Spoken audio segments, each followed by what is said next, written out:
Welcome back, dear listeners. I'm Mr. Wolf, and this is Timeless Tales, where history's fiercest battles and greatest legends are brought to life. Tonight, we journey to the year 1285, as Daiviet once again faced the terrifying might of the Mongol Empire. This is the story of the Second Mongol Invasion. After the first Mongol invasion of 1258, Daiviet, medieval Vietnam, entered nearly 2 decades of peace. This peace, however, was not by chance. It came from the skillful diplomacy of the Tran court, and more importantly, from the fact that the Mongols were consumed with their final war against the southern Song. In 1279, the Song dynasty fell. The Mongols now turned their eyes toward Daiviet. Yet Kublai Khan hesitated, remembering the failure of 1258. He demanded the Tran king come before him, but the king delayed again and again. Finally, frustrated, Kublai appointed his 9th son, Prince Togan, as Prince of the South, and ordered him to prepare for invasion. On the Daiviet side, preparations began in earnest. The Tran princes raised troops, the army drilled constantly, and in 1282 King Tran convened the Bin Tan Conference. There, the brilliant General Tran Quoc Tuan, later known as Tran Hung Dao, was appointed supreme commander of all forces. The young noble Tran Quoc Tuan, too young to attend the council, crushed an orange in fury. He returned home, rallied 1,000 retainers, armed them, built warships, and unfurled a banner with 6 words, "Destroy the enemy, repay the emperor's grace." By early 1284, the threat grew too great. Retired Emperor Tran Tan Tung called the famous Dian Hong Assembly. When asked whether to resist or surrender, the elders of the nation thundered with one voice, "Fight!" The storm was coming. In 1285, the Mongols sent 500,000 troops. From the south, General Sogdu marched from Champa. From the northwest, Nasir al-Din advanced from Yunnan. And from the north, Prince Togan led the main army through the passes of Nam Quan. The Tran court prepared their defenses. In the north, Tran Hung Dao faced the main Mongol host. To the northwest, Tran Yut Tuat blocked the Yunnan army. And in the south, Tran Quang Kai stood ready at Nghệ An and Hattin. On January 27th, 1285, the Mongols advanced. Togan smashed through the border forts, besieging Noibang Pass. Outnumbered, the Tran forces retreated to Van Kip. There, Tran Hung Dao issued his fiery proclamation to the generals, urging his men to fight with all their strength. Soldiers tattooed the words, "Sat Tat," kill the Mongols, on their arms. But the Mongol tide was overwhelming. Thang Long, the capital, was abandoned. The Tran royal family evacuated down the Red River, enacting the strategy of scorched earth, empty citadels. The city was left bare, and when Togan entered, he found nothing but emptiness. Meanwhile, in the northwest, Tran Yut Tuat fought fiercely against Nasir al-Din's army, but eventually withdrew to regroup. On February 20th, he rejoined the main forces at Bakhak. At Tiancheng, Tran Bingcheng held the line bravely, fighting the Mongols for 34 days before being captured. Offered a crown as king of the north, he famously declared, "I would rather be a ghost of the south than a king of the north." And so, he was executed. By then, the Mongols were exhausted. Their lines stretched thin, their supply routes harassed, their soldiers weary. In March 1285, Tran Hung Dao struck back. Leading the navy up the Taibing River, he launched a daring counterattack, retaking Van Kip and threatening the enemy's supply chain. The tide of war was about to turn. Taking advantage of the moment, the Tran forces struck Vintbin, threatening to cut off the Mongol supply lines. Prince Togan suddenly found himself trapped. If he marched against Tran Hung Dao at Van Kip, he would leave his rear exposed to the Tran royal army.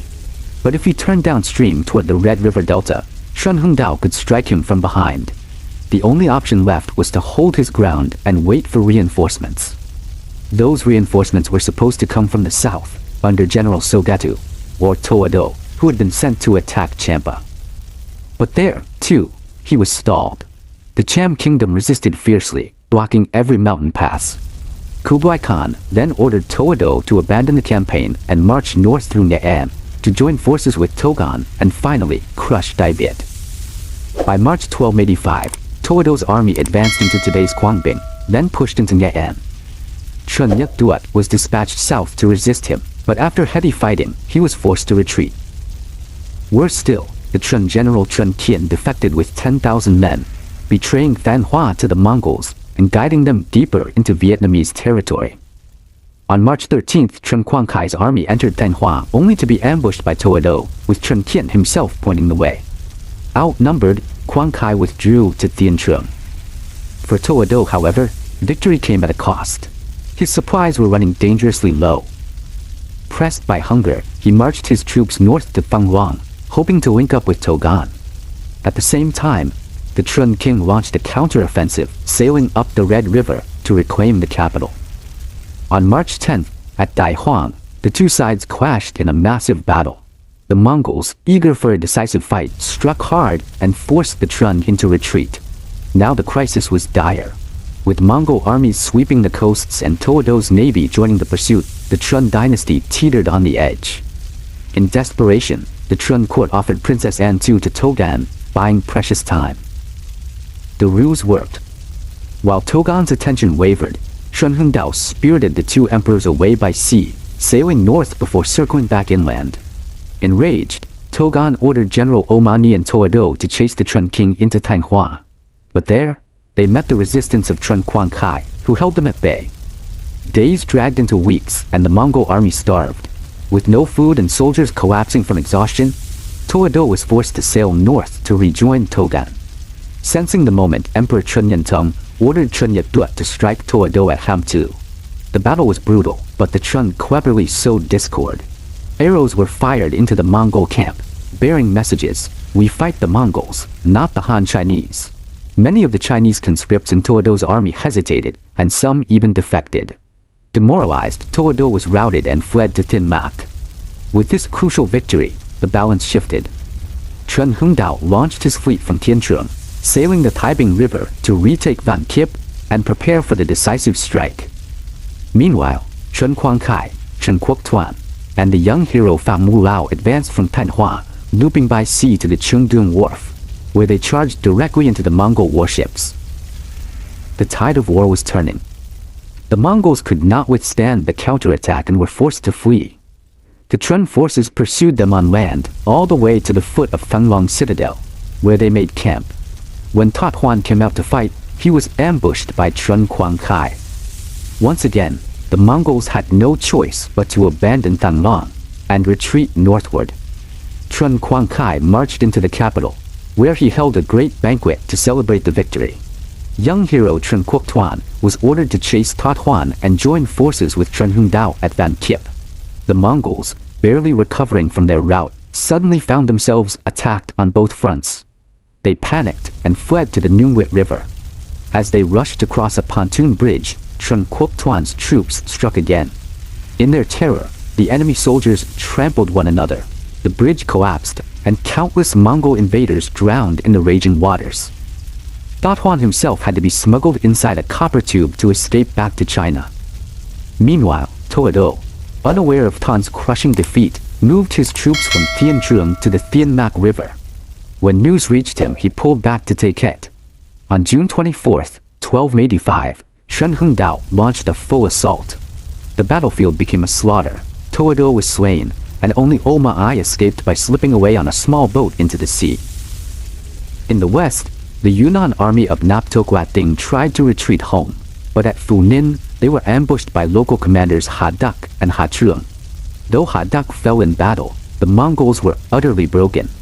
And so, under the leadership of the two kings Trần Thanh Tông and Trần Nhân Tông, Daiviet achieved a resounding triumph. This was the spirit of Dong He, the unbreakable will of a nation united. Against overwhelming odds, the Tran dynasty had once again driven out the Mongol Empire. In just 6 months, 500,000 invaders were expelled from Daiviet. It was not luck, but unity. King and people standing as one, guided by the genius of Trần Hưng Đạo, his mastery of war, his ability to inspire loyalty and sacrifice. Every soldier fought with their whole heart. Every man was ready to die for his land. And yet, even in defeat, Kublai Khan did not forget. Barely 2 months later, he considered launching another invasion. But famine, shortages of supplies, and peasant uprisings across China forced him to wait. Still, the storm had not passed. The Tran court knew it well. The Mongols would come again, and the third invasion would be the fiercest of all. And so the second Mongol invasion ended in disaster for the Yuan. But history was not finished. For the Mongols would come again, stronger, more determined, and more ruthless than ever before. Join me next time as we uncover the third invasion of Daiviet.